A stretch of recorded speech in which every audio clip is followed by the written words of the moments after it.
Dengue প্রতিরোধে দেশের বিভিন্ন জেলায় সচেতনতামূলক কর্মসূচি শুরু হয়েছে। সকালে যশোর জেলা প্রশাসন ও পৌরসভার সহায়তায় সিভিল সার্জন অফিস থেকে বের করা হয় র্যালি। পরে শহরের ড্রেনগুলোতে মশা নিধনের স্প্রে করা হয়। এ সময় পরিচ্ছন্নতায় অবহেলাকারীদের বিরুদ্ধে ব্যবস্থা নেওয়ার হুঁশিয়ারি দেন জেলা প্রশাসক। র্যালি হয়েছে রাজশাহীতেও। পরে ডেঙ্গু সহ মশাবাহিত রোগ প্রতিরোধে জনসচেতনতা বাড়ানোর তাগিদ দেন বক্তারা। এছাড়া ময়মনসিংহ, ব্রাহ্মণবাড়িয়া, ঝালকাঠি, শরীয়তপুর, বরগুনা সহ দেশের বিভিন্ন স্থানে ডেঙ্গু প্রতিরোধে সচেতনতামূলক র্যালি হয়েছে।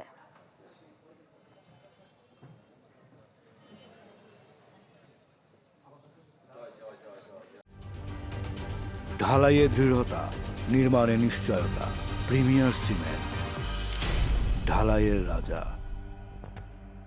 ডেঙ্গুর প্রকোপ বেড়েছে, আমরা সেই খবর জানবো। মুন্সিগঞ্জ থেকে যুক্ত হচ্ছেন সহকর্মী শুভ ঘোষ। শুভ, ডেঙ্গু পরিস্থিতির খবর জানবো এবং আমরা জানাচ্ছিলাম ডেঙ্গু প্রতিরোধে 3 মাসের যে অভিযান শুরু হয়েছে সেই কার্যক্রম কেমন দেখছেন? দেখুন, আসলে ডেঙ্গু যে চোখ রাঙাচ্ছে এটি নিয়ে কোনো সন্দেহ নেই। গত এক সপ্তাহের ব্যবধানে কিন্তু মুন্সিগঞ্জ সদর হাসপাতাল সহ আশপাশের যেসব উপজেলা স্বাস্থ্য কমপ্লেক্স রয়েছে সেখানে কিন্তু ডেঙ্গু কিংবা ডেঙ্গুর যে লক্ষণগুলো রয়েছে, জ্বর, সর্দি, কাশি, সেই সব লক্ষণ নিয়ে কিন্তু প্রতিদিনই হাসপাতালের আউটডোর গুলোতে ভিড় করছেন রোগীরা। জেলা স্বাস্থ্য বিভাগের সাথে আমরা কথা বলেছি, তারা বলছে যে পরিস্থিতি কিছুটা উদ্বেগজনক অবস্থায় না যাওয়ার কারণে এখন পর্যন্ত ডেঙ্গু রোগীদের জন্য আলাদা কক্ষ তারা প্রস্তুত করেননি।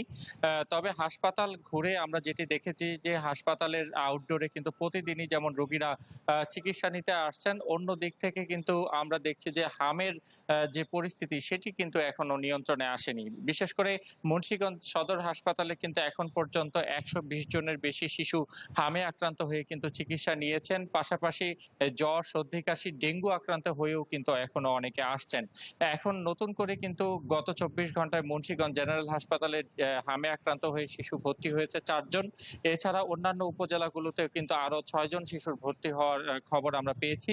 এছাড়া এই যে ডেঙ্গু চোখ রাঙাচ্ছে বা শঙ্কা জাগাচ্ছে মানুষের মনে, এটি প্রতিরোধে বাসাবাড়ির আঙিনা পরিষ্কার রাখা সহ আসলে সচেতন থাকার কোনো বিকল্প নেই, সেই পরামর্শটি কিন্তু দিচ্ছেন চিকিৎসকরা। তারা বলছেন যে অন্যান্য বছরের তুলনায় এবার ডেঙ্গু আক্রান্তের সংখ্যা বাড়তে পারে। যেহেতু গেল বছরও মুন্সিগঞ্জে ডেঙ্গুর একটি ব্যাপক প্রভাব বিস্তার করেছিল, এই বছর সেটি আরো বাড়তে পারে বলে কিন্তু ধারণা করা হচ্ছে। তবে সবচেয়ে বেশি উদ্বেগজনক, হতাশার বিষয় হচ্ছে মুন্সিগঞ্জ পৌরসভা এবং মীরকাদিম পৌরসভা। মুন্সিগঞ্জ জেলার যে দুটি পৌরসভা রয়েছে সেখানে কিন্তু ডেঙ্গু মশা প্রতিরোধে কোনো ধরনের কোনো ব্যবস্থা এখন পর্যন্ত আমাদের চোখে পড়েনি। এছাড়া আমরা সাধারণ মানুষের সাথে কথা বলে খোঁজ নিয়ে যেটি জেনেছি, মুন্সিগঞ্জ সদর অর্থাৎ মুন্সিগঞ্জ পৌরসভায় মাঝে মধ্যে ডেঙ্গু মশা অর্থাৎ এডিস মশা নিধনে আসলে লোক দেখানো কার্যক্রম চললেও মীরকাদিম পৌরসভায় কিন্তু তার সিটে ফোটাউট নেই।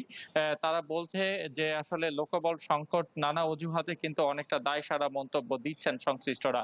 তবে সারা দেশের মতো মুন্সিগঞ্জেও কিন্তু আজকে দেখেছি জেলা প্রশাসকের পক্ষ থেকে উদ্যোগ নিয়ে কিন্তু ডেঙ্গু এবং চিকুনগুনিয়া প্রতিরোধে পরিষ্কার পরিচ্ছন্নতা অভিযান শুরু করার যে আনুষ্ঠানিকতা সেটি উদ্বোধন করা হয়েছে এবং লিফলেট বিতরণ করে কিন্তু জেলা প্রশাসক, পুলিশ সুপার তারা সাধারণ মানুষকে সচেতন করেছেন যে ডেঙ্গু প্রতিরোধে আসলে কি ধরনের পদক্ষেপ নেওয়া জরুরি সেটি নিয়ে আসলে তারা তিনি সেই বার্তা বা পরামর্শটি দিয়েছেন। এবং যে র্যালিটি দেখেছি আমরা, সেই র্যালিতে কিন্তু আসলে স্লোগান মুখর ভাবে দ্রুত জনসচেতনতা বৃদ্ধির লক্ষ্যে কিন্তু আসলে ডেঙ্গু এবং চিকুনগুনিয়া প্রতিরোধে নানা রকম স্লোগান দেয়া হয়েছে। আমরা মুন্সিগঞ্জ জেনারেল হাসপাতালে যেসব ডেঙ্গু রোগীরা ভর্তি হয়েছেন তাদের সাথে কথা বলেছি।